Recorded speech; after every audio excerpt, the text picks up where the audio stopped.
Bonsoir à tous, bienvenue sur le plateau Equinox Soir, votre décryptage quotidien de l'actualité de lundi à vendredi entre 19h et 21h. Malgré l'arrêté régional numéro 00050-AR-J-SP du 11 septembre 2020 portant interdiction de toute réunion et manifestation non déclarée dans la région du centre. Nonobstant l'arrêté régional numéro 032-AR-C-DAAJ du 11 septembre 2020 portant interdiction des réunions et manifestations non déclarées dans la région du littoral, et ce, malgré les mises en garde des ministres de l'administration territoriale et de la communication. Force est de constater que des Camerounais sont sortis mardi 22 septembre dernier, question de braver l'interdiction de ces manifestations déclarées illégales par l'autorité administrative. Selon les prescriptions du ministre de l'administration territoriale au gouverneur des régions du centre, littoral et ouest, contenu dans son message fax du 14 septembre 2020, plusieurs manifestants ont été interpellés et sont actuellement gardés à vue de manière administrative. D'autres, il faudrait le signaler, ont été interpellés avant et après le 22 septembre. Madame, Monsieur, tout à l'heure à 20h, la grande édition d'information présentée par Cédric Nouffelé, tout de suite après le débrief du journal et tout de suite le fait du jour.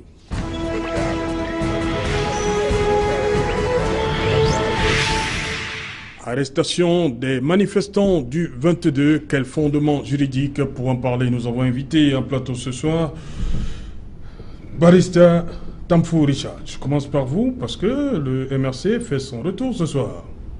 Good evening, Serge Alain. Good evening to the numerous viewers of Equinox TV. Good evening to my co-panelists. I wish to also seize this opportunity to extend my sympathy and courage to Barrister Kenye Jean-Jacques, who was arbitrarily arrested in Bafoussam and ferried to an unknown destination. At this point, as we speak, his whereabouts is unknown to his colleagues like us who are lawyers. Okay. Serge Membicoy, bonsoir, bienvenue à Douala. Bonsoir, Serge Alain, salut à tous les compagnons et à tous les téléspectateurs de Equinox Soir. Voilà. Vous êtes chef de service politique à Radio Témini Santo à Yaoundé. Et économique, il faut pas l'oublier. Voilà. À côté de vous, Patrick Rifoué. Bonsoir, Patrick. Bonsoir Serge Alain, bonsoir à mes copanélistes et aux millions de téléspectateurs d'Equinox Soir. Vous défendez toujours les couleurs du Rassemblement démocratique du peuple camerounais. Voilà. Henri Decor et Lambeau, bonsoir, bienvenue. Bonsoir à vous, Serge Alain, bonsoir à mes copanélistes ainsi qu'à vos millions de téléspectateurs qui nous regardent ce soir. Voilà, je commence par vous, Barrister Tamfou. Les manifestations ont eu lieu mardi 22 septembre. Qu'est-ce qui peut expliquer, selon vous, qu'aujourd'hui, que l'on continue d'interpeller des personnes supposées avoir marché? Qu'est-ce qui peut expliquer ça? Well, que dit la loi? Legally speaking, there cannot be any reason that people who marched on the 22nd were arrested, or those who before the march were arrested or after the march are still being arrested and illegally being detained. There is nothing, because Cameroon is a state of law, and in a state of law we should respect our legislation. When it comes to public meetings and processions, we have law number 90/55 of 19 December 1990. That is the law that organizes public meetings and processions, meaning that if you read that law specifically, its sections that talked about processions, it has listed the type of processions that are permitted, which one of them is marching. So, and when you read that law, it tells you the conditions which you have to respect. It is not like you need an authorization. No, the law says that if you are organizing a procession or a march, what you do is you inform, and it precises the authority you have to inform, either the district head or the divisional officer. It is clear. So I don't understand how a governor will take maybe an arrêté to restrict citizens' rights, to me, is illegal. Now, when you do that, you inform the DO or the district head. Immediately, he has to issue you a receipt of acknowledgement. Est-ce que ces démarches ont été entreprises par... Yes. Oui. It was taken. It was taken. When you read the spirit, let's interpret the law as it is. When you read section 6 of that law, it tells you exactly what you have to do. Okay. Now, when you go further, reading the sections of the law, it tells you that even the purpose, when you are filing in when you are making that declaration to the authorities, you give the purpose. So the purpose can be anything. The law did not precise that we do not want to see this. We do not want to see this. The purpose can be anything. Now, the law tells you that, okay, if the administrator thinks that your procession or your march is likely to disrupt public peace, it can now either redirect the itinerary, because when you apply it, you said, okay, maybe I want to march maybe from Equinox here to Bonanjo. If the administrator thinks that is going to disturb public, he has the obligation to redirect, that maybe go through Bonaberi before going to Bonanjo. It's the rule of the administrator. Now, when you have... Barrister Tamfo, est-ce que c'est ça qui a entraîné tout ce qu'on a vu là depuis? Parce qu'on a suivi des discours, le problème, au plus, disent-ils, c'était l'objet. Non, ils parlent d'insurrection. Non, c'est-à-dire renversement du pouvoir en place. C'est surtout, c'est sur ça que certains camarades de Patrick Rifoué se sont accrochés. No, the law does not tell you what are the objectives. It says their purpose. It could be anything. Now we saw governors taking arrêtés. It is not them. It is not. They are not the ones to restrict. Except we have another law regulating public manifestations and processions in Cameroon. Except we have another. But for the one I know, which is the law, it precises the authorities who are competent to restrict. So citizens, an arrêté cannot violate. An arrêté is taken by the governor. It cannot violate fundamental rights. We have the Constitution, which clearly protects right of expression, freedom of communication, opinions. Now, you will not expect an arrêté to restrict that. There is a law that governs such operations. Why is it that people follow the law and have to face the brutality of the justice system? So the arrêtés taken by the governors in its content are not legal. Okay. Yes. And if they are not legal, you cannot restrict people from exercising their rights. Okay. Because it is stated in the law and that is the interpretation to it. Patrick Rifoué, ma question, je vous la pose également. Qu'est-ce qui peut expliquer qu'aujourd'hui, 3 jours, on va le dire comme ça, après le 22, que des personnes, des Camerounais continuent à être interpellés et conduits sûrement en prison, en détention? Écoutez, le MRC a appelé à des marches pour le renversement d'un pouvoir légitime, d'un pouvoir établi. Et plusieurs qualificatifs, si on s'en tient au droit positif camerounais, peuvent être retenus pour cette action-là. On peut considérer soit que c'est l'insurrection, on peut d'ailleurs considérer, et c'est sur cette base-là, c'est sur la base de cette qualification-là que le ministre de l'administration territoriale avait indiqué que ceux qui marcheraient seraient susceptibles de condamnation à vie. Parce que dans le code pénal camerounais, si vous êtes convaincu des chefs de révolution, vous risquez la prison à vie. Donc, sur cette base-là, il appartenait à l'autorité administrative, bien entendu, de prendre toutes les mesures de police, déjà pour empêcher que la marche ait lieu. Mais maintenant, ceux qui ont appelé à ces marches et ceux qui ont marché doivent en répondre devant la loi. Je voudrais profiter de la tribune que vous m'offrez pour dire 2 ou 3 choses importantes. Les décisions administratives bénéficient du privilège du préalable. Même si elles sont manifestement illégales, elles s'appliquent d'abord. Si vous considérez qu'elles sont illégales, vous les attaquez devant le tribunal. vous ne choisissez pas, comme l'a fait le MRC, de les bafouer. Parce que si vous choisissez de les bafouer, vous serez attrait devant les tribunaux. Il faut que les gens sachent ça.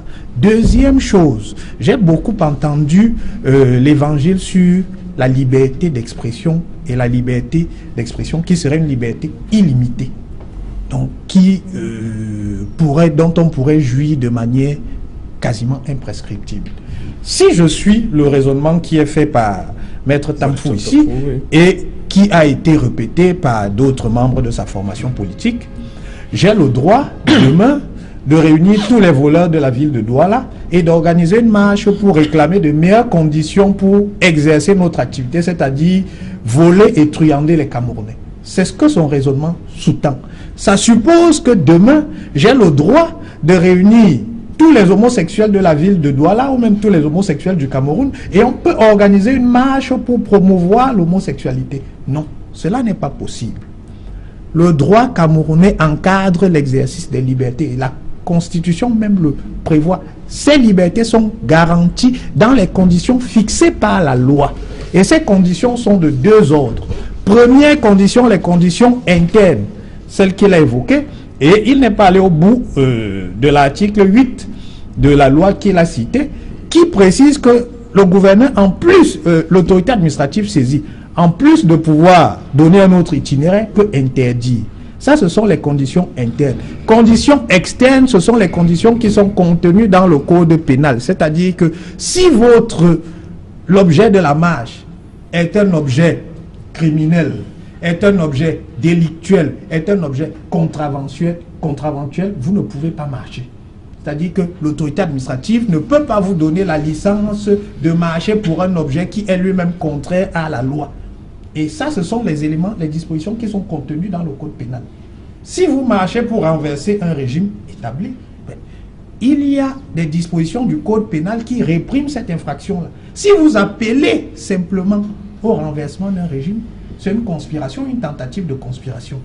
Donc, il appartient à ceux qui ont marché ou ceux qui ont appelé les autres à marcher de répondre de leurs actes devant la loi. Donc, je comprends parfaitement que certaines personnes continuent à être arrêtées parce que si vous avez fait un post Facebook, si vous avez mobilisé des gens, effectivement, les enquêtes peuvent se poursuivre au-delà de ceux qui ont été arrêtés dans les situations de flagrant délit, parce que si vous avez marché, là c'est une situation de flagrant délit, on vous a pris sur le fait. Mais ceux qui ont fait des posts pour inciter les gens à se réunir, ceux qui ont mobilisé les individus, on peut continuer à les rechercher, à les arrêter et à les attraire devant les tribunaux. Maintenant, il appartiendra au juge de dire le droit. Ok. Sergent Bikoy, sur cette actualité-là, des Camerounais qui continuent à être interpellés. Bien, moi je voudrais, de prime abord, que l'on puisse véritablement statuer sur un ensemble de déterminants précis. C'est vrai que je ne suis pas juriste, mais nous avons au moins la prétention de lire de façon exhaustive l'ensemble des textes juridiques internationaux et nationaux qui ont été d'ailleurs publiés et ratifiés par le Cameroun. Parce qu'il faut partir du postulat suivant lequel le droit de manifester est un droit fondamental qui est imprescriptible, inaliénable et sacré. Et à partir de cet instant, il faut constater que ce droit de manifester a été consacré non seulement par la Constitution, mais bien plus par les conventions et traités internationaux qui ont été ratifiés par le Cameroun. Et c'est dans ce sens que l'on peut davantage constater que parmi les différents traités internationaux qui ont été ratifiés par le Cameroun, vous avez la Déclaration universelle des droits de l'homme, vous avez la Charte africaine des droits de l'homme et des peuples, vous avez le Pacte international des droits civils et politiques, entre autres. Il y a une litanie non exhaustive des conventions internationales juridiques qui ont été ratifiées à cet effet. Et lorsque vous voyez donc cela, il y a l'article 45 de la Constitution de la République du Cameroun qui postule le principe de la supériorité des traités internationaux sur la Constitution et les lois nationales. C'est l'article 45, il faut également faire l'évocation de cela. N'analysons pas les textes nationaux et internationaux en biaisant un ensemble d'éléments que l'on peut davantage mettre en vitrine pour que le peuple camerounais constate véritablement qu'il y a également des éléments référentiels que l'on peut mettre en vitrine. Donc lorsque vous avez dans l'article 45 de la Constitution qui postule le principe de la supériorité des conventions juridiques internationales sur la Constitution de la République et les lois nationales, ça montre véritablement que cela est inattaquable et qu'en réalité, il faut constater qu'aujourd'hui, l'État camerounais qui agit en restreignant les libertés publiques s'inscrit aujourd'hui comme un État liberticide. C'est la raison pour laquelle, justement, on peut constater que l'article, la décision qu'a prise il y a quelques semaines le ministre de l'administration territoriale est attaquable, parce qu'en réalité, il faut constater que ce sont les autorités administratives qui avaient dès le départ, notamment les gouverneurs des régions du centre, du littoral, de l'ouest, qui avaient pris des décisions. Mais le ministre de l'administration territoriale ne peut réagir que si et seulement s'il y a eu un décret du président de la République qui statue sur l'état d'urgence ou bien l'état d'exception. C'est ce que prévoit la loi. Or, le ministre de l'administration territoriale n'a pas le droit justement de mettre en vitrine un arrêté d'une telle envergure pour justement créer, comme il a dit dans son message fax, un système de surveillance de tous les militants d'un parti politique. Et c'est là où ça pose un problème. On peut même aller plus loin lorsqu'il parle justement des différents panélistes, des débats audiovisuels qui sont également susceptibles d'être interpellés si jamais on considère que le propos que vous avez tenu lors d'une émission débat radio diffusée ou bien télévisée est considéré comme un propos qui a porté atteinte à l'honorabilité et à la dignité des institutions de la République. J'évacue ces différents éléments pour justement analyser maintenant l'objet des manifestations publiques. Parce qu'aujourd'hui, le hic qu'il faut davantage relever, c'est que les autorités de la République considèrent les manifestations du venu Sylvain Ndéré comme des manifestations qui ont une dimension insurrectionnelle. Et alors là, on rentre dans la définition de l'insurrection, que ce soit sur le plan sociologique ou bien sur le plan juridique. Qu'entend-on par insurrection? En réalité, l'insurrection, c'est le fait de se soulever ou bien de s'insurger contre les institutions de la République ou contre un pouvoir politique établi. Et il y a des déterminants qui participent davantage à matérialiser l'insurrection. Et vous avez, entre autres, l'inscription de l'insurrection dans une durée, vous avez la dimension politico-militaire, vous avez la volonté de déstabilisation des institutions de la République, vous avez même la volonté de contrôler politiquement, totalement ou partiellement le territoire ou la population. Est-ce qu'on peut estimer que les manifestations qui ont été répertoriées dans l'ensemble des villes camerounaises sont considérées comme des manifestations insurrectionnelles? Et c'est là où vous allez vous rendre compte qu'à posteriori, ces manifestations n'avaient pas justement une dimension insurrectionnelle parce que, on n'a pas constaté les différents manifestants avec des armes blanches ou bien qui ont incendié ou bien violenté telle personne ou bien telle institution. Et c'est là où aujourd'hui on se questionne de façon systématique sur cette logique-là. Voilà, Henri Decor Elombo, pour vous, est-ce que les manifestations du 22 septembre dernier avaient un caractère insurrectionnel? Non, je crois que après avoir écouté mes copanélistes, moi je veux d'abord essayer que nous essayions un peu de situer un peu ce sujet-là dans le contexte. Parce que j'ai l'impression qu'au Cameroun, que nos frères camerounais pensent peut-être que le droit dont nous parlons, c'est quelque chose qui est aérien ou quoi. Pour dire ceci, si je me trouve seul dans ce plateau de télévision, je n'ai pas besoin de droit. Mais à partir du moment où mon frère Tanfo est là, vous êtes là, Rifo est là, Serge est là, voilà la naissance du droit. Autrement dit, c'est la société qui est à l'origine du droit. Et sociologiquement, Serge en sait quelque chose, la société est essentiellement dynamique. C'est pour cela qu'il faudrait que de temps en temps, autant la société évolue, de temps en temps, il faudrait que la société s'arrête à un moment donné pour essayer de voir les règles de son fonctionnement. Les politiques, pour appeler ça national dialogue, quoi, débat, quoi. Mais à un moment donné, il faut s'arrêter pour qu'on essaye de voir comment adapter nos différentes lois et règlements à l'évolution de la société. Voilà, et c'est ça qui pose problème aujourd'hui. Que ce soit la loi de 91 que tant fois 90 que tant fois évoqué, que ce soit les trucs, on va voir que dans cette loi, si on part réellement interroger cette loi, vous allez voir qu'elle a des problèmes aujourd'hui. Elle a des problèmes aujourd'hui parce que l'autorité, que ce soit le chef de district ou le sous-préfet, à qui on déclare une manifestation, et qui, il doit immédiatement donner au déclarant un récépissé. Maintenant, la loi lui donne maintenant la latitude de coordonner la manifestation ou bien de l'interdire. Mais la loi, lui, il prend sur lui, puisque c'est automatique. J'ai suivi un militant du SDF évoqué ici l'autre jour qu'ils ont fait 57 déclarations. Les 57 ont été refusées. Alors, et maintenant, la société, elle se dit qu'elle veut manifester. Et elle se trouve donc butée au fait que le sous-préfet qui, parfois, oublie qu'il est un administrateur, il n'est pas influencé par le parti de M. Riffoy. Lui se dit qu'il est déjà plus membre du parti de M. Riffoy que M. Riffoy lui-même. Il interdit. C'est pour ça qu'il s'impose à la société de se retrouver pour essayer de revoir ces tests. Pour revenir maintenant à votre question, est-ce qu'il y avait insurrection ou pas? Nous tous nous avons, ça avait un caractère si ça avait un caractère insurrectionnel ou pas, nous tous nous avons vu ces manifestants. Et Victor a bien souligné tout à l'heure, nous tous nous connaissons ce que c'est que l'insurrection. Nous pouvons expérimenter ça dans ce que nous vivons de l'autre côté de nos frères, de nos eaux. Mais là, les gars sont sortis pour manifester leur ras-le-bol. Maintenant, il y a des arrestations, et commençant même, tant faut évoquer ce problème-là tout à l'heure, on devait s'attendre à ce que c'est des sous-préfets ou bien des chefs de district qui émettent des décisions d'interdiction de cette manifestation. Quand bien même la Constitution autorise largement dans son préambule ainsi que l'article 45, puisqu'on a ratifié autant de traités qu'il a évoqué là tout à l'heure et des accords internationaux, qui consacrent cette liberté. Maintenant, les sous-préfets n'ont pas réagi. On voit des gouverneurs, on voit des ministres agités, ça pose problème.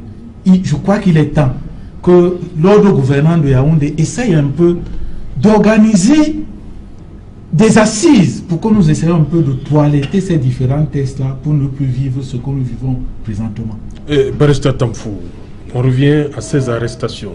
Des personnes ont été interpellées avant le 22, d'autres le 22, et il y a une dernière catégorie qui est justement interpellée post-22. Mais on constate que les juridictions militaires sont rentrées dans la danse. Comment comprendre ça? Yeah, it's very difficult to understand because a lawyer is a person that practices the law. You see, people are arrested without any due process.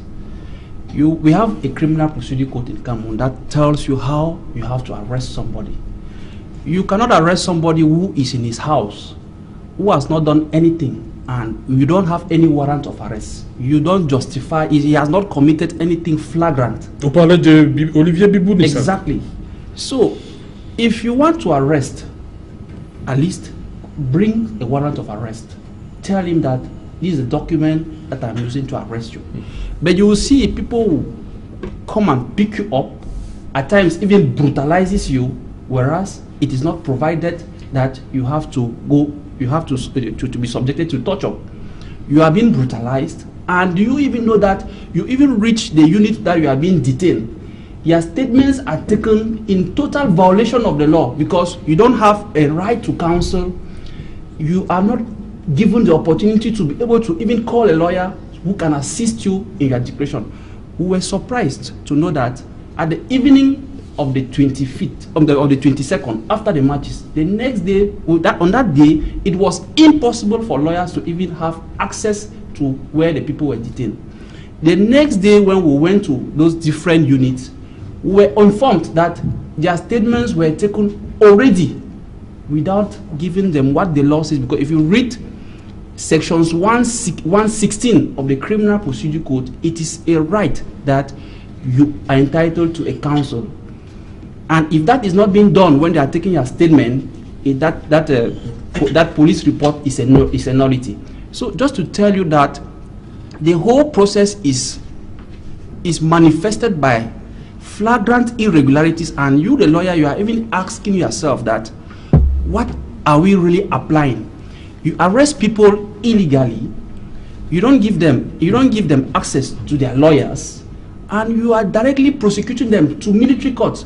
When you look at the law that has been violated, which is the law on public meetings and processions, when you look at section 9 of that law, it tells you exactly which kind of offense people who violate this law are to face. Sections 231 of the Penal Code talks about, qualifies the categories of offense. You can only be punished from 15 days to 6 months. 6 mois, d'une amende de 5 000 à 100 000 francs. Good. So when you have that, celui qui participe à l'organisation d'une réunion publique qui n'a pas été préalablement déclaré, petit b, fait une déclaration de nature à tromper les autorités, voilà, en dépôt.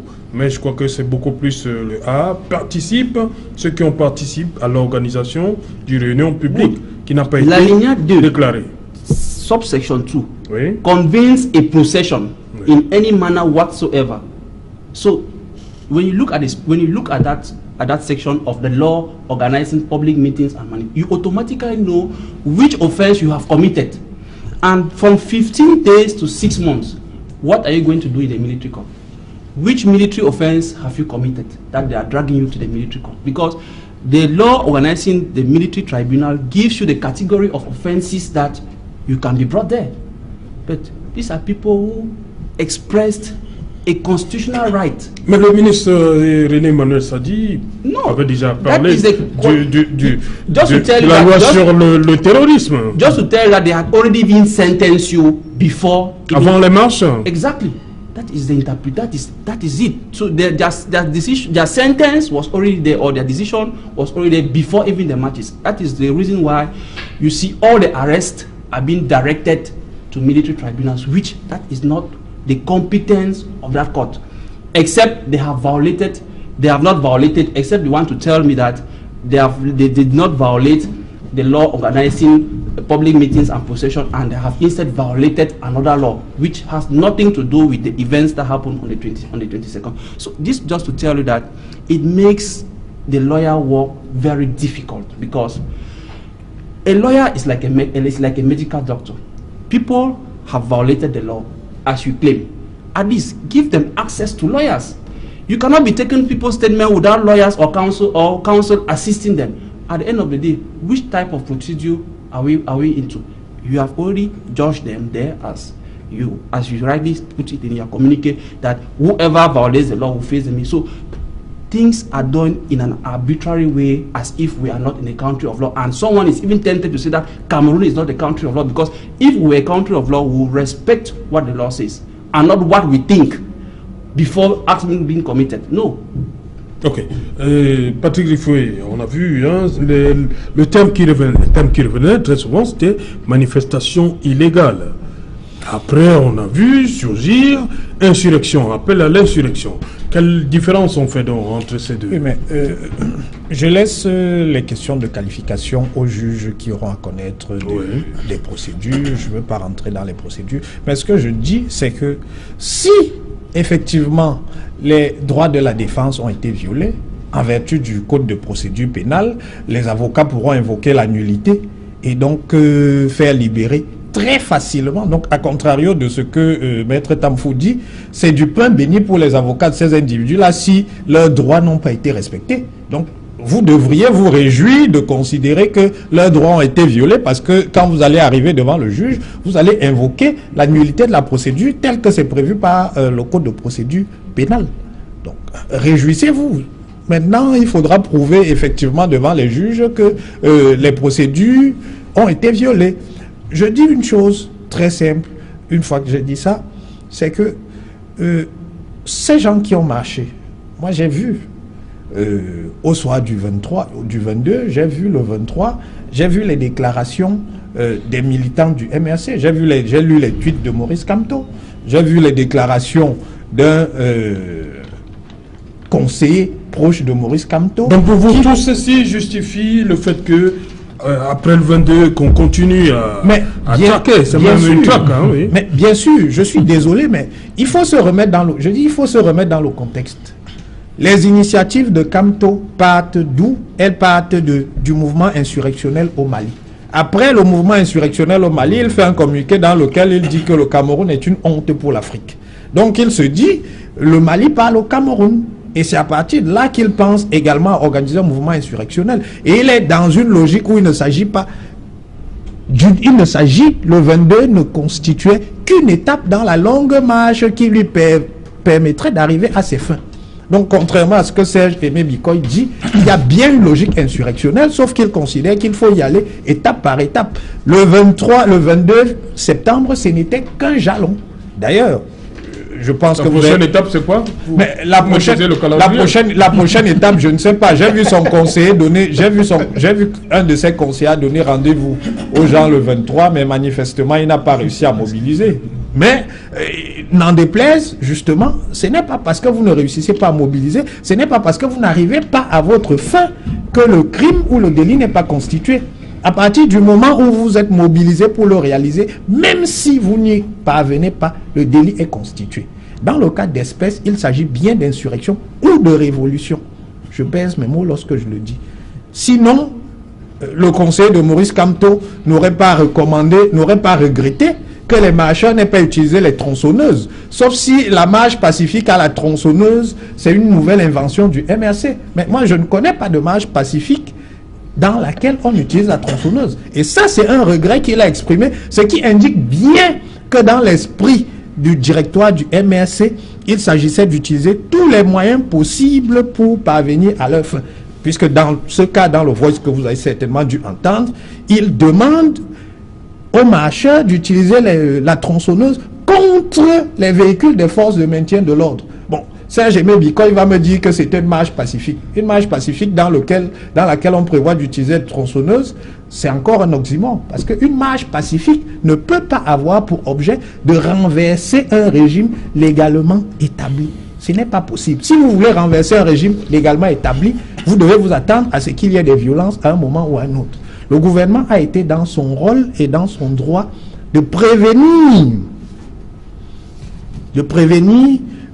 la marche du 22, et je pense que le gouvernement prendra ses responsabilités pour empêcher les répliques, parce que Maurice Kamto, et vous avez lu ses tweets, il est dans l'optique d'organiser d'autres manifestations jusqu'à ce qu'il atteigne son but. Mais il faut mettre tout en œuvre pour qu'il ne réussisse pas, parce que c'est un mouvement dangereux. Les minorités engagées sont des minorités. Les minorités actives parviennent souvent à leur fin. C'est ce qui s'est passé avec les frères musulmans.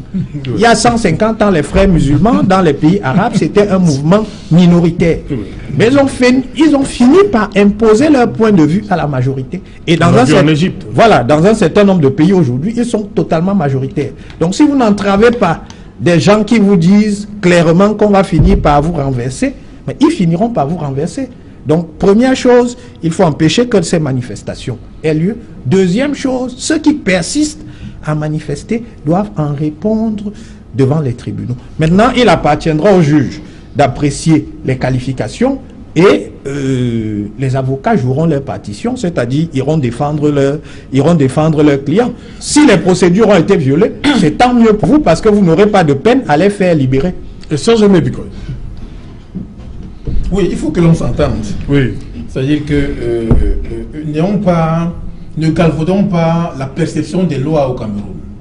Ne biaisons pas l'interprétation que l'on peut justement attribuer à des lois au Cameroun. Il ne faudrait pas qu'il y ait une superposition ou bien une prédominance de la dimension politique sur la dimension juridique. C'est ça en réalité, parce qu'aujourd'hui, nous avons l'impression que l'État appréhende les lois au Cameroun de manière idéologique ou bien de manière politique. Parce qu'on ne peut pas comprendre qu'une manifestation qui est déclarée, parce qu'il faut également relever que les manifestations publiques au Cameroun sont encadrées par le régime déclaratif. Et à partir du moment où le ministre de l'administration territoriale parle des manifestations publiques non autorisées, en réalité il est hors sujet. Parce que les manifestations publiques sont déclarées au Cameroun. Donc il est hors de question de parler encore de régime d'autorisation.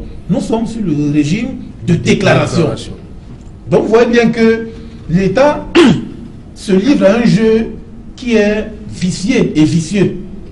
Et lorsque l'on relève également que ces manifestations publiques ont une connotation insurrectionnelle, il faut que l'on relève des déterminants de l'insurrection, comme je le disais tantôt. Quand on parle de la dimension politico-militaire, est-ce que les manifestations publiques ont été constatées le 22 septembre dernier avec une logique politico-militaire? Non. On parle de deuxième déterminant, Lorsque l'on parle de l'insurrection, ça a une inscription sur le plan des déterminants, c'est une inscription dans la durée, voire dans la durabilité. C'est à long terme. Est-ce qu'on peut estimer que ces manifestations publiques sont inscrites dans une durée déterminée? Parce qu'il n'y a pas une traçabilité en matière de chronogramme d'action, publié notamment par cette plateforme de mutualisation des forces pour le changement, la paix et la démocratie. Est-ce que les manifestations publiques du 22 septembre dernier ont également une volonté de déstabilisation de la République? Là, ce sont les autorités gouvernementales qui sont dans la dimension de la perception sociale. On est là dans le jeu des représentations. Comment analyse-t-on ces manifestations publiques? C'est pour cela que l'on y infère une connotation intellectuelle. Or, il n'en est pas question. On parle de manifestations populaires pacifiques. Si l'on s'en tient à la technologie qui a été justement attribuée par cette plateforme-là. Populaire pacifique. On parle également du quatrième déterminant qui est la volonté de contrôler totalement ou partiellement le territoire ou la population. Est-ce que les manifestations pacifiques du 22 septembre dernier avaient justement cette logique-là?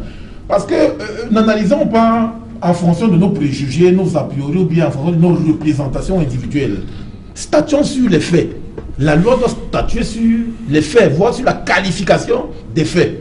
Et c'est la raison pour laquelle on peut davantage questionner cela. Pour justement constater qu'aujourd'hui, l'État est dans une volonté de vouloir condamner les manifestants qui sont aujourd'hui arrêtés, parce qu'en réalité, on se réfère à la loi antiterroriste, en considérant ces manifestants comme des insurrectionnels. Or, il n'en est pas question.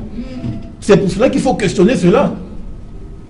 Et lorsque l'on voit justement cette interprétation qui est faite, on se rend davantage compte qu'aujourd'hui, on analyse, on perçoit la loi de façon biaisée ou bien de façon caricaturale, en fonction des logiques éminemment politiques, non pas en fonction des logiques juridiques. Et c'est pour cela que l'on voit justement la diagonale entre la superposition du politique sur le juridique. Or, en réalité,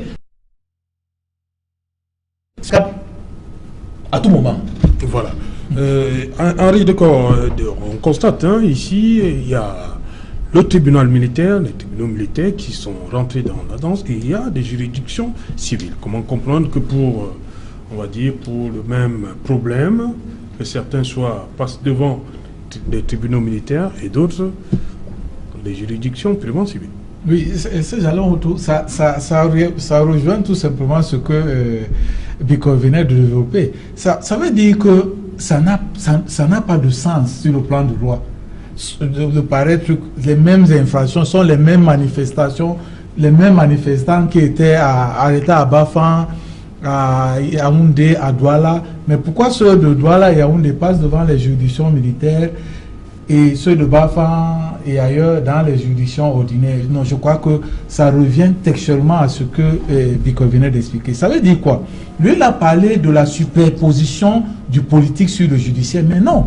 Le problème est plus profond que cela. C'est l'embrigadement des deux autres pouvoirs qui constituent l'ossature démocratique, à savoir le judiciaire et le législatif sont complètement embrigadés par l'exécutif. Exact. Voilà le problème du Cameroun.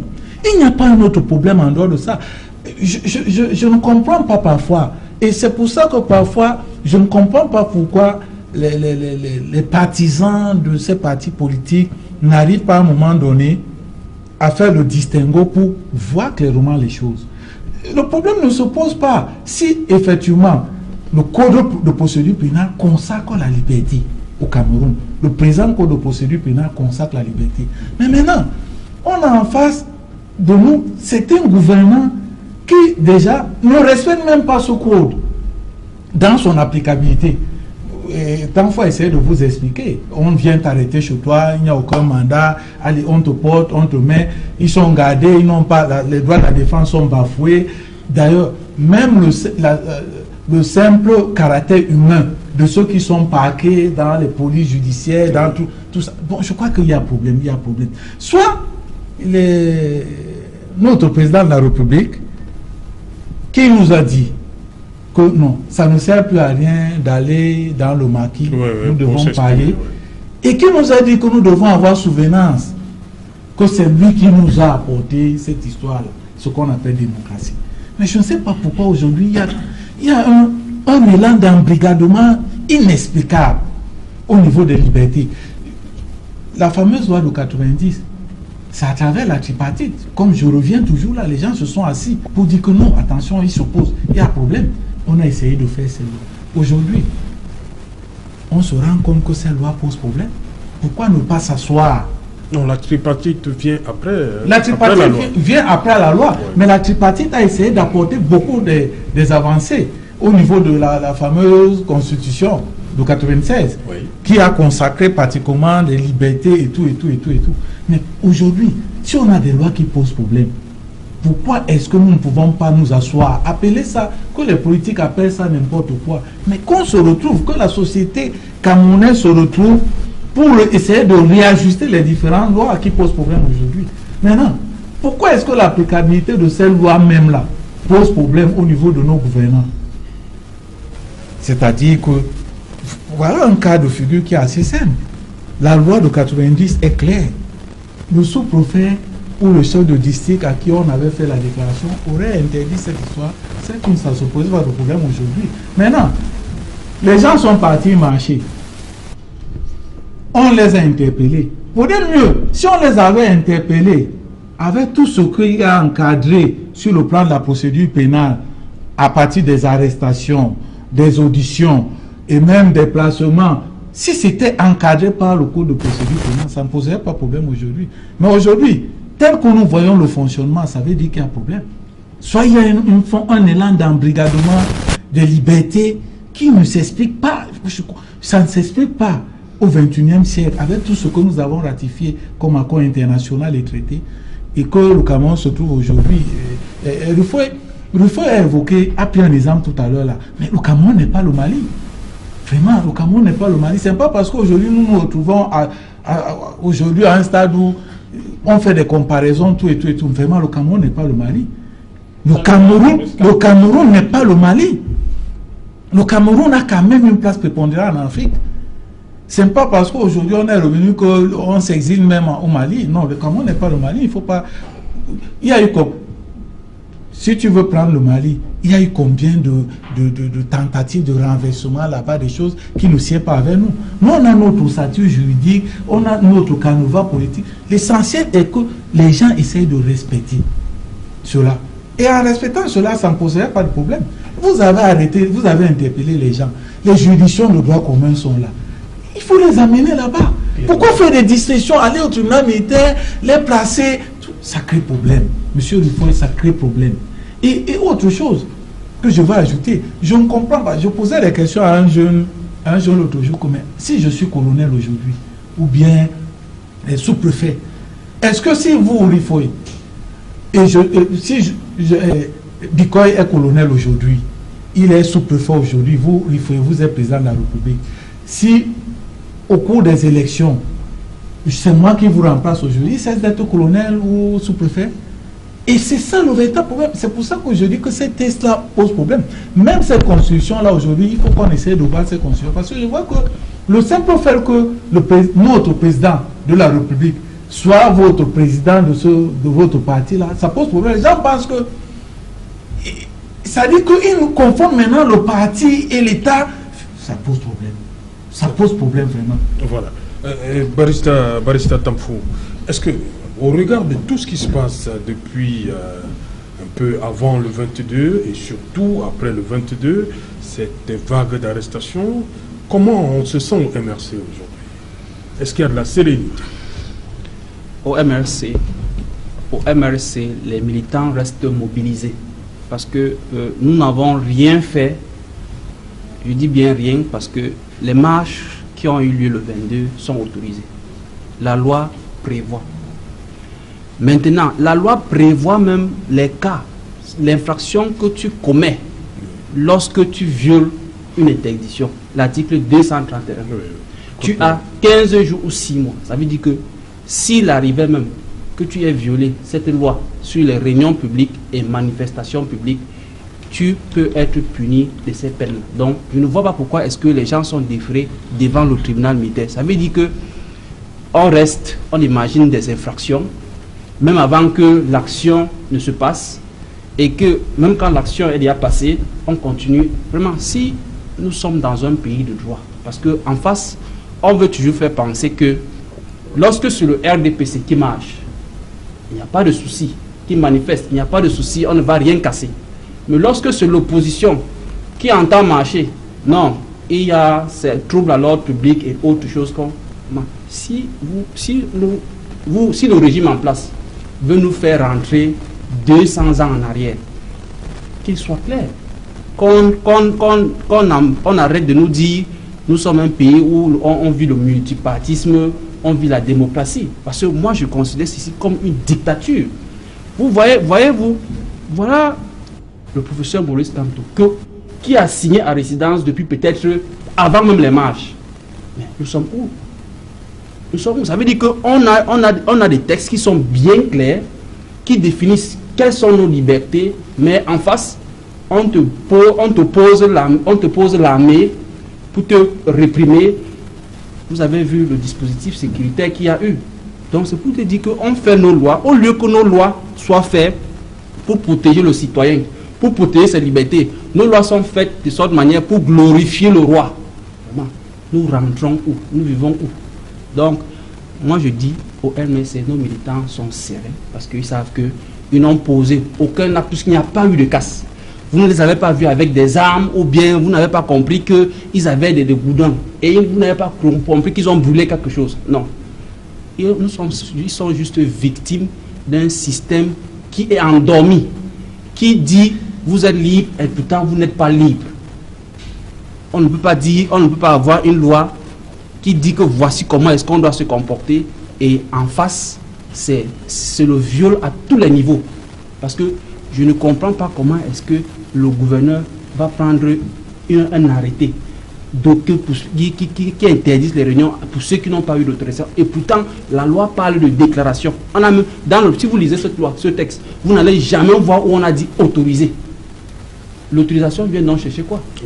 Donc c'est pour dire qu'on est en train de vivre un système à partie unique. Donc, si le système qui est en place veut nous faire comprendre qu'on n'a plus droit à avoir des partis de l'opposition et qu'on doit seulement avoir un seul parti, ok, qu'on nous dit ça. Patrick Riffer, on a quand même vu, on a assisté à des phénomènes qu'on a du mal à comprendre, c'est-à-dire des personnes qui sont arrêtées avant la date du 22, mais qui sont remises en liberté après. Comprendre pourquoi on les a interpellés. Oui, mais c'est l'ordinaire de l'enquête, hein. C'est-à-dire que s'il y a des allégations qui indiquent que vous avez commis un délit, il est normal que... avant le 22? Oui, mais avant le 22, l'appel à l'insurrection a été fait, n'a pas été fait le 22. Bon, supposons donc qu'ils ont fait un appel à l'insurrection. Pourquoi les relaxer donc? Je suppose que c'était simplement des allégations et que les enquêtes ayant été menées, effectivement, il a été indiqué qu'il n'avait rien à voir avec ce qui se préparait pour le 22. Oui. Mais ce que je dis, c'est que moi, première chose, le Cameroun est un pays dans lequel... Ouais, merci, on revient. Hein. Ok. Voilà, on revient parce qu'il est déjà là, Cédric nous fait... Bonsoir Cédric, au menu ce soir. Bonsoir Saint-Germain, bonsoir aux invités. Ce soir, nous ferons le point sur les arrestations observées depuis quelques jours au Cameroun. Le MRC déclare 600 personnes arrêtées sur l'ensemble du territoire national et dénonce le fait que leur président national fasse l'objet d'une séquestration depuis 6 jours. Vous écouterez le secrétaire général du MRC dans le journal de 20h. Nous parlerons également ce soir de la situation qui prévaut dans les régions telles que l'extrême nord du Cameroun, avec une série d'agressions sexuelles contre des jeunes femmes. Comment réussissent-elles à faire face à cette pression violente, psychologique, violence morale et physique sur leur corps? Comment les Nations Unies les accompagnent à travers de différents programmes d'encadrement scolaire et d'assistance psychologique? On en parlera dans le journal de 20h. Ce soir également, nous évoquerons un rebondissement à l'approche de l'élection présidentielle en Côte d'Ivoire. La Cour africaine des droits de l'homme demande à l'État de la Côte d'Ivoire de réinscrire Laurent Gbagbo sur la liste électorale et de lui permettre de pouvoir se relancer dans le processus en cours concernant l'élection présidentielle. La quintessence de la décision de la Cour africaine des droits de l'homme, nous en parlerons dans quelques...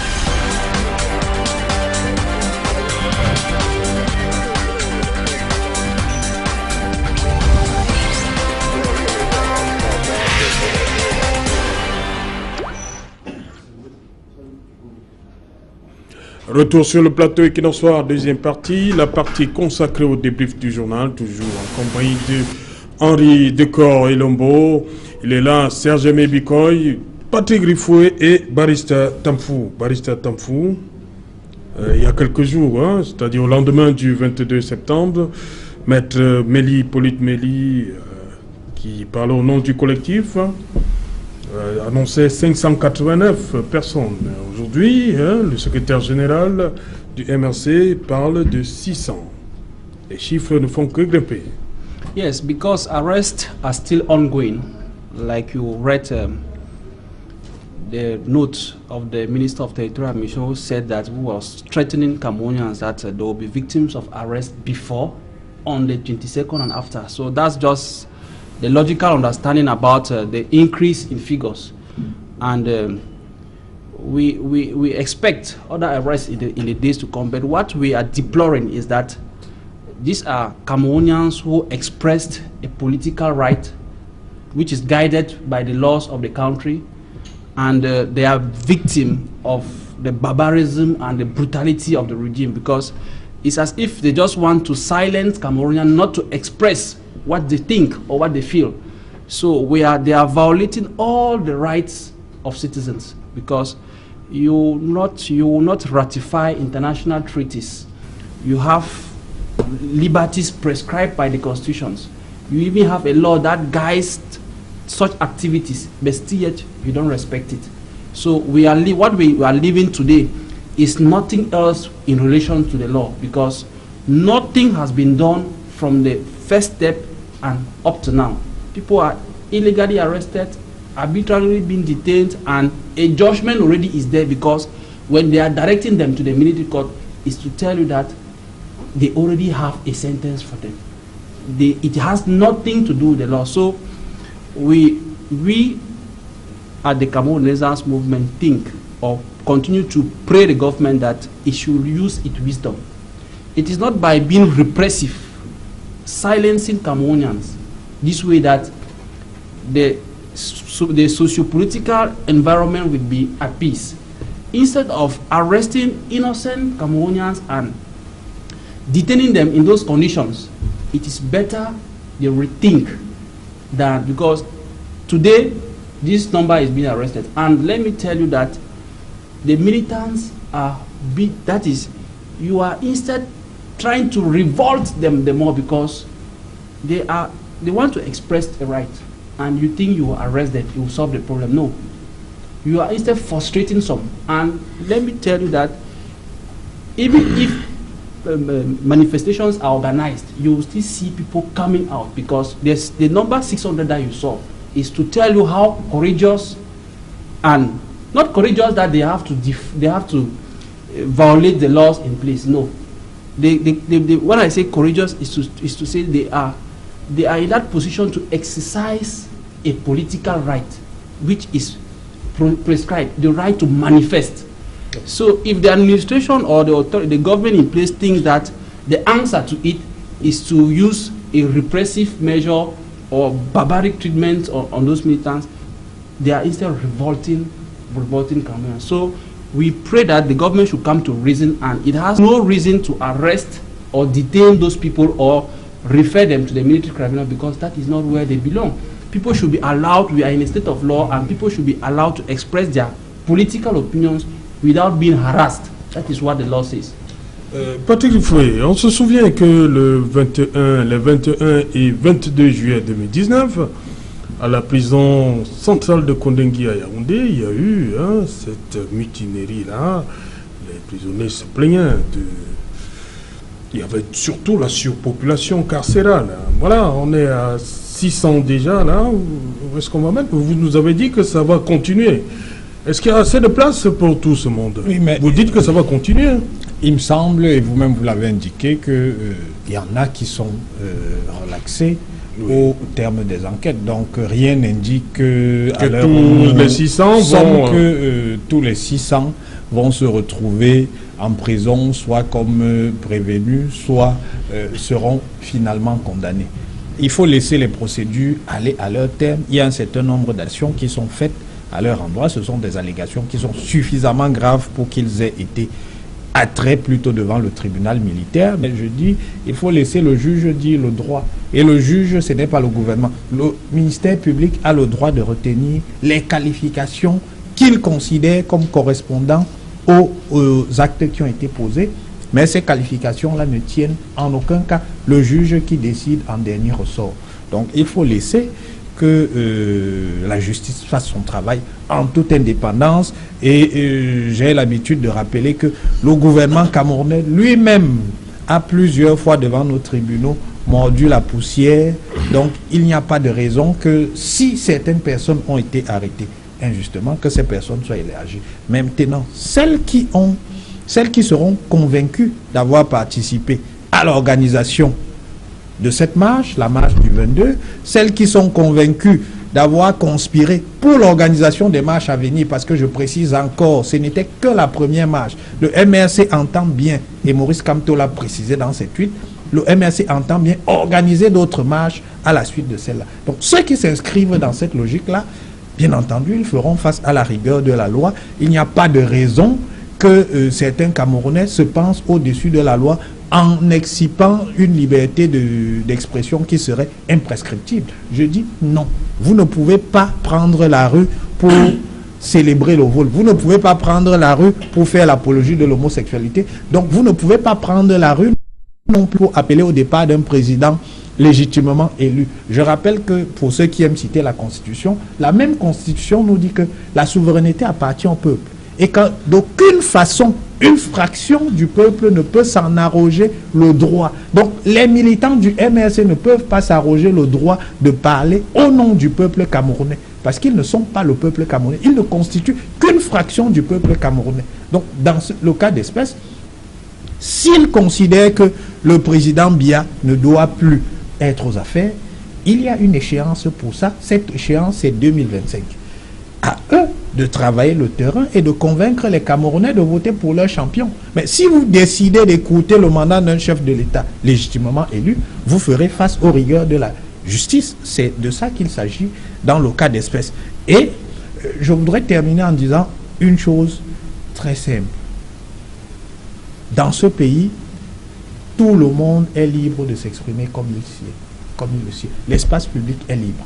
Et je pense que votre plateau est la preuve vivante de ce que dans ce pays, vous êtes libre de dire ce que vous voulez sans pouvoir être inquiété. Combien de fois le président de la République lui-même a été traité de tous les noms d'oiseaux? Mais je dis, les libertés, elles s'exercent. Les libertés, on doit en jouir. Pas sur ce plateau, hein. Parce que vous avez, non, pas sur ce plateau. Commencé à mener le sujet, vous parlez de plateau. Pas sur ce plateau. Voilà. Effectivement, pas sur ce plateau. Le président de la République, en tout cas, je n'ai jamais vu un équinoxe où le président de la République a été insulté, mais ça se fait sur les réseaux sociaux, ça se fait sur Facebook, ça se fait sur WhatsApp. Donc, je dis, un certain nombre de libertés, les Camerounais en jouissent. Mais il faut bien comprendre que les libertés sont limitées. Et j'ai dit qu'il y a deux types de limitations.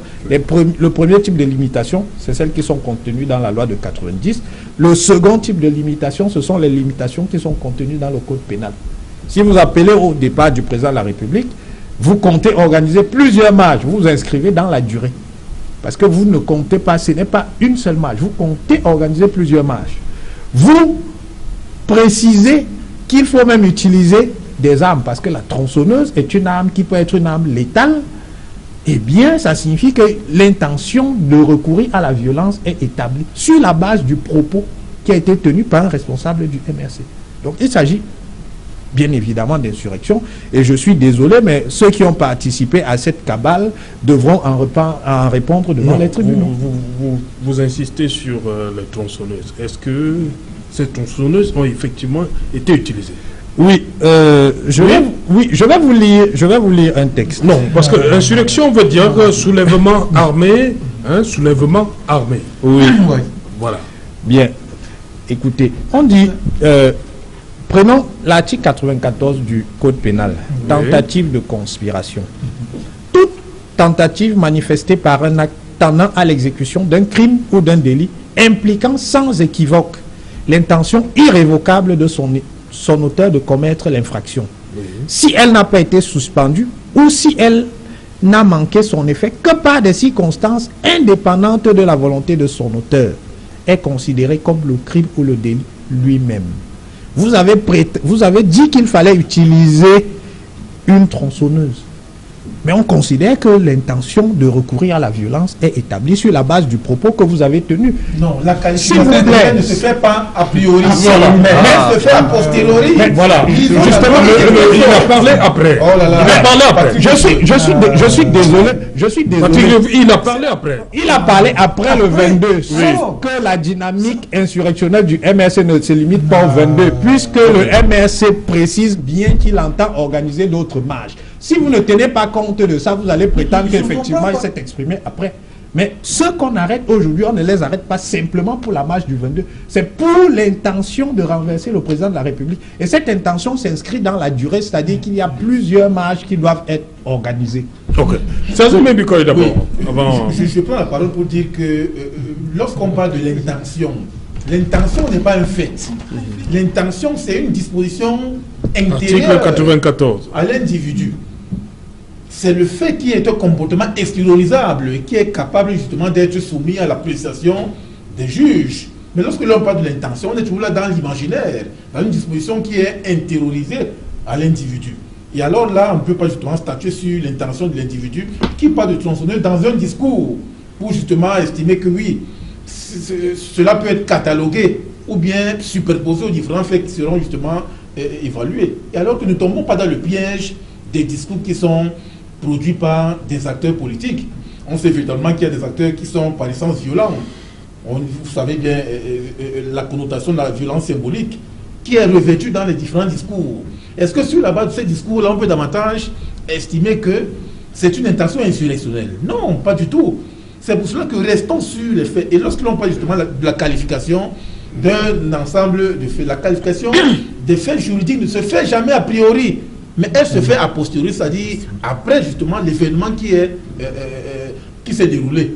Et c'est là où le juge voit justement qu'est-ce qui a été produit par rapport de façon intentionnelle sur le terrain et sur la base des faits qui ont été produits de manière que l'on puisse justement statuer sur ce qui a été fait. Mais tant que ça ne s'est pas produit, on peut justement, on peut continuer à discuter là-dessus. C'est pour cela qu'il faut relever que lorsque l'on jette un regard panoramique sur les événements du 22 septembre dernier, est-ce qu'il y a eu un ensemble d'actes violents, manifestes, qui puissent davantage traduire le fait insurrectionnel? Non. Sinon, le gouvernement même aurait fait une conférence de presse pour justement nous présenter les différents individus à Douala, Yaoundé, Bafang, Baham, entre autres, qui ont produit ces éléments insurrectionnels. Nous avons à l'heure actuelle, comme le disait justement le secrétaire général du MRC, près de 600 manifestants qui sont incarcérés. Est-ce que 3 jours après les enquêtes qui ont été davantage menées, est-ce qu'on a dénombré des individus qui auraient produit des actes violents ou insurrectionnels, auquel cas on les juge? Mais jusqu'à l'heure actuelle, lorsqu'on essaie un peu de voir justement ces différents rapports qui sont produits, rien n'a été fait. Oui, moi je crois que pour corroborer les propos de Bikoy, les propos allégués par Refoy, ce sont des propos tenus après le 22. Et nous tous, nous avons vu avec quelle brutalité les manifestants ont été accostés par nos forces de maintien de l'ordre. Peut-être que cela justifierait ces propos tenus par un militant dans le choc des images qui voyait comment est-ce que ses camarades étaient brutalisés. Mais là n'est pas le cas. Donc à ces propos-là, on ne peut pas s'en tenir à ces propos pour dire qu'il y a eu insurrection, il y a... Non, moi je crois que... Je vais dire tout simplement à mon frère Rifoy que autant je peux marcher pour soutenir mon président de la République, M. Paul Biya, autant je peux marcher pour l'interpeller ou même pour demander son départ.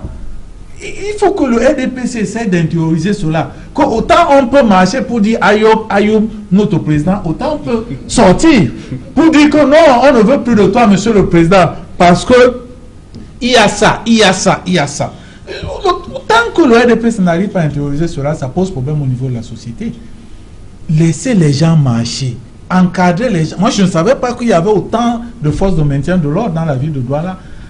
Ce jour-là, moi j'ai vu un tel dispositif qui faisait en sorte qu'on pouvait encadrer autant de manifestations, manifester après. On a vu que les manifestants ce n'étaient pas des manifestants violents. Ils ont marché.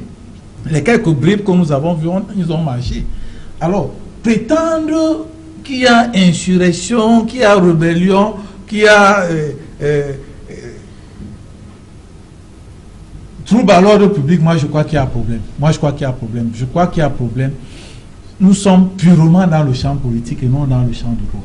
Voilà, Barista Tamfo, votre secrétaire général, dit que 6 jours que le professeur Maurice Kamto est plus libre de ses mouvements. Yes, Ça, c'est pas nouveau. Yes, that's Dans l'histoire politique du Cameroun. That is still another illegality because you will Parce not. qu'on a vu aussi en 92 avec Ni John Fronti. Yes, that I'm saying that's another illegality. You will not restrict the rights of movement of an individual who has not committed any offense because we are free to go about our movements without being intimidated or harassed. Putting him under house arrest without due process. What offense has he committed? Or Comment what? ça se passe? On No, vous, we saw- vous êtes notifié que vous êtes en résidence surveillée? Exactly. Est-ce qu'il a été notifié? Not at all, not at all. Mais pourquoi on utilise donc cette expression? That is why I'm saying it's an intimidative tactic from the other side. In their violent, because that's how they react violently. You saw how the military disposition around his house. What for? He has not been notified of anything. He's not free to go about his activity. Est-ce que le professeur Maurice Kamto a essayé de sortir? But On l'en a empêché. when you have that disposition, what tells you is he privileged to have? Has he asked for security agents to come and guard him? No. He's free to move about like any other Cameroonian. So when you bring that disposition of security men with guns and all everything, so you think is to guard him. If he steps out, you surely arrest him. But why all that? Or why all those threats? Are we not still free in Cameroon? Why is it that citizens cannot express or cannot manifest their rights? On the other side, you instead see the brutality because those who have been violent and brutal are the forces, are the law enforcement officers, because those who manifest, who expressed a constitutional right, had no arm, had no instrument, and didn't destroy anything. We instead had on the other side repression. People were tear gassed, people were thrown dirty water, and people were arrested, and up to now they're still being detained under conditions that only them know, because those people have not benefited from any of the rights. So we, like I said, we are in everything but nothing with the law. So we are living a system, a barbaric system, and it's painful because when you try to think that you are in a country that laws should instead protect you, the citizens, we instead see laws who glorify the king. Ok. Patrick Lifoué, vous avez regardé ces images, ce dispositif autour de la résidence du professeur Kamto? Oui. Voilà. Est-ce que est-ce qu'il a été notifié? Pourquoi on parle de résidence surveillée? Pour vous, qu'est-ce que ça peut bien vouloir dire, ce déploiement, ce dispositif autour de sa résidence? Écoutez, je ne suis pas au fait de la procédure, donc je ne veux pas m'avancer là-dessus. Ceux qui parlent de mise en résidence surveillée, ce sont les membres du MRC qui sont forts pour les étiquettes, mais qui récusent toutes les étiquettes qui sont faites à leur endroit. Effectivement, il y a un dispositif policier autour de sa maison. Pourquoi Mais Maurice Kamto a appelé au départ du président de la République, et je le répète et je le maintiens, c'est soit de la révolution, soit de l'insurrection. Sur cette base-là, je suppose que on le tient à la disposition de la justice. Qu'est-ce qui empêche donc d'entrer chez lui? Les enquêtes se poursuivent. Je pense les enquêtes se poursuivent autour de sa villa? Pas autour de sa villa. Je pense que les enquêtes se poursuivent. On a tous établi ici que les interpellations se poursuivent. Je suppose que lui aussi, il devra déférer d'un moment à l'autre à une convocation d'un juge. Donc, on préfère le sécuriser. Sécuriser? Oui. On préfère le sécuriser pour qu'il ne lui arrive rien et qu'il ne disparaisse pas dans la nature. C'est ce qui se passe en ce moment. Donc, il répondra certainement dans les jours qui viennent à une convocation d'un juge pour son appel à l'insurrection.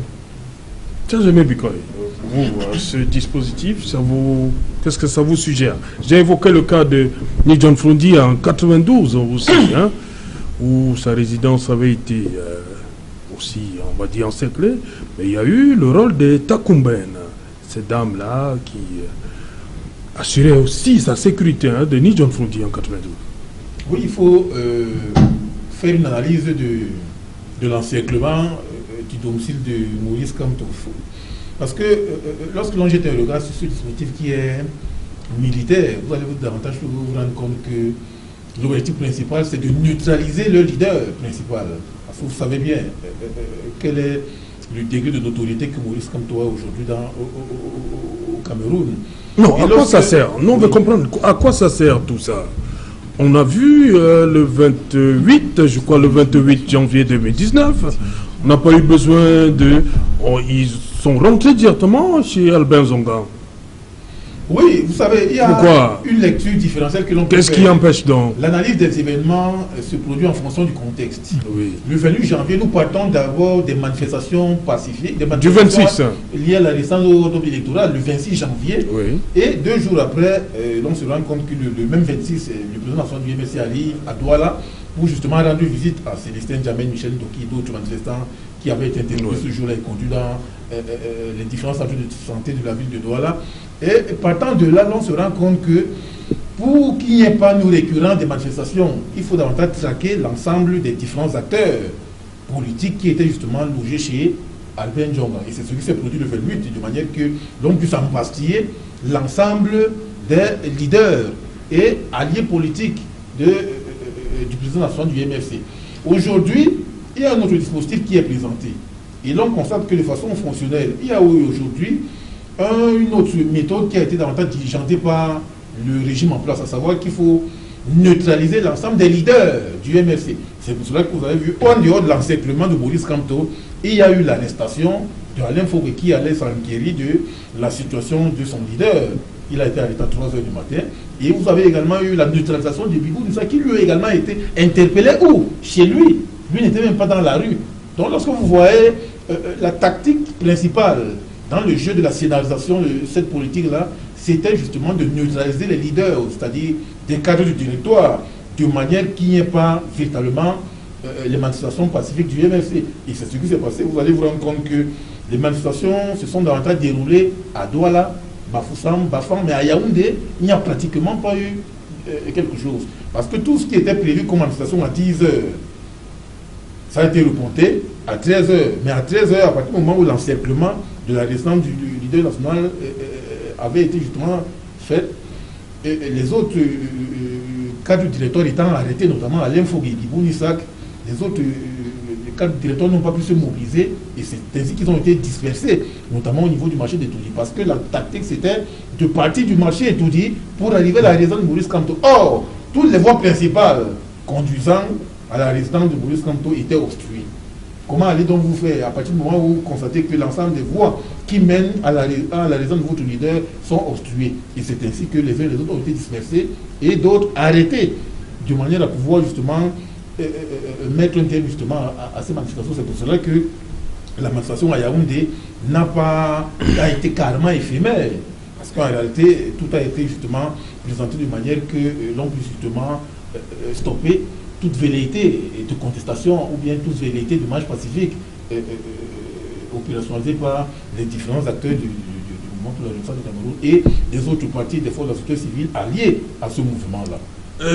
Henri Decor, est-ce qu'on s'achemine là, selon vous, à l'espèce de bis repetita de ce qu'on a vécu en janvier 2019, c'est-à-dire que les leaders du MRC vont se retrouver? C'est un retour à la case prison? C'est ce qui se dessine? Oui, bon, moi je crois que c'est grosso modo c'est ce qui semble se dessiner, mais ce qui n'honore pas vraiment notre pays, parce que on a vu qu'ils se sont retrouvés là-bas pour quelque chose comme 6 mois. C'est plus de 6 mois d'ailleurs. Oui, 9 mois, et qu'ils soient subitement libérés comme ça, et qu'après, nous, la société civile, nous puissions plutôt suivre qu'il a fallu l'intervention d'un président d'ailleurs vis-à-vis de notre président pour les libérer. Je crois que c'est dommage. Et c'est sur ça, effectivement, nous sommes encore dans le même registre présentement, puisque les arrestations dont il s'agit, je vous rassure que ça ne va pas donner grand-chose.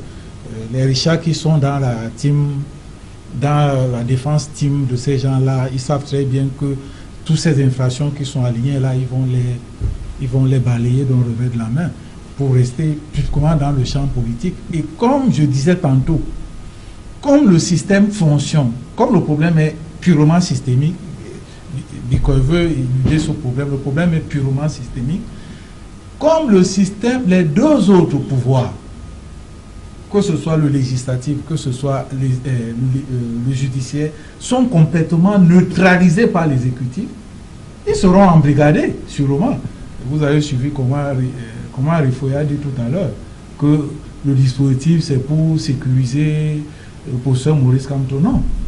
C'est une mesure bien huilée, d'autant plus que lui-même il a évoqué tout à l'heure que le MSC prétend encore faire des mouvements. Donc on maintient le dispositif. Ce sont les déclarations de voilà, Maurice Kamto. Que bon, le professeur Maurice Kamto prétend encore à d'autres mouvements. Donc on maintient le dispositif tel que les Bibou Bissak, les professeurs Alain Foguet sont interpellés. Ce qui est sûr et certain, on va les placer. Maintenant, on maintient tout, on cherche à neutraliser tout le directoire et les placer de nouveau. Mais je crois que tout cela n'honore pas notre scène politique. Il faudra à tout prix que la gouvernance de Yaoundé essaie un peu de revoir le logiciel, parce que ça s'est dépassé, ces intimidations, ces interdictions-là, c'est dépassé. Voilà, 30 secondes, on va conclure l'émission. En 30 secondes, chacun. Moi, je voudrais dire qu'il faudrait aujourd'hui que l'on puisse tendre vers une décrispation du climat sociopolitique, parce qu'à partir du moment où l'on plonge toujours dans la fulgurance des crises sociales, politiques, économiques, culturelles, entre autres, il faut qu'il y ait un temps de réflexion sur un ensemble de préoccupations qui sont formées notamment par ceux qui optent pour la dissidence, la résidence aujourd'hui à l'ordre gouvernant en place. Parce qu'en réalité, il y a des préoccupations qui sont formulées. On parle entre autres de l'exigence de la réflexion sur la fin de la guerre dans les régions nord-ouest et sud-ouest, qui dure depuis 4 ans déjà. L'on parle également de la réforme consensuelle du système électoral. L'on parle également de la dynamique de la logique de la réconciliation qui doit également être mise en vitrine après la fin de la guerre. Lorsque l'on réfléchit, il est temps. Pourquoi ne pas justement organiser justement d'autres cadres de réflexion et de discussion de manière que l'on puisse établir justement ces questions-là à telle enseigne que l'on puisse justement aboutir à une espèce d'apaisement au climat sociopolitique. Et il faut justement appeler à la libération systématique des manifestants qui ont été arrêtés. Yes, what I say is that there is no offense being committed when you organize a procession to request that they should put an end to the ongoing crisis in the northwest and southwest. There is no offense being committed. Or when you ask that there should be a consensual revise of the electoral code. So the government should stop this barbaric treatment or this mutilation, this repressive attitude of shutting down the mouths of Cameroonians when they want to express what is legal and guaranteed by the Constitution. So they should release all those who have been arrested, including my colleague barrister Kenye Jean-Jacques, who, as we speak, we don't know his whereabouts, we don't know what they are accusing him. They should stop such arrests and allow Cameroonians to be able to express their rights. Eric, Henri, oui, moi je crois que il s'impose plus que jamais que le leadership politique camerounais essaye un peu de revoir sa façon de faire. Puisque lorsqu'un leadership n'est pas nomique, n'est pas consistant, n'est pas compétent, ça pose problème. Ça pose problème. C'est-à-dire qu'il faudrait que ceux qui sont en charge de la gouvernance, et même ceux de l'opposition essaient un peu de revoir les choses pour d'adapter leur logiciel à l'évolution temporelle. Oui, je pense que les choses sont simples. Lorsque vous êtes une formation politique, conformément à la Constitution, vous concourez à l'expression du suffrage universel. Votre rôle, ce n'est pas d'être une ONG, ce n'est pas d'être un mouvement insurgé. Donc, il faudrait que le MRC, s'il veut rester une formation politique, se réajuste et considère que le seul moment durant lequel il peut en appeler à la volonté des Camerounais pour faire partie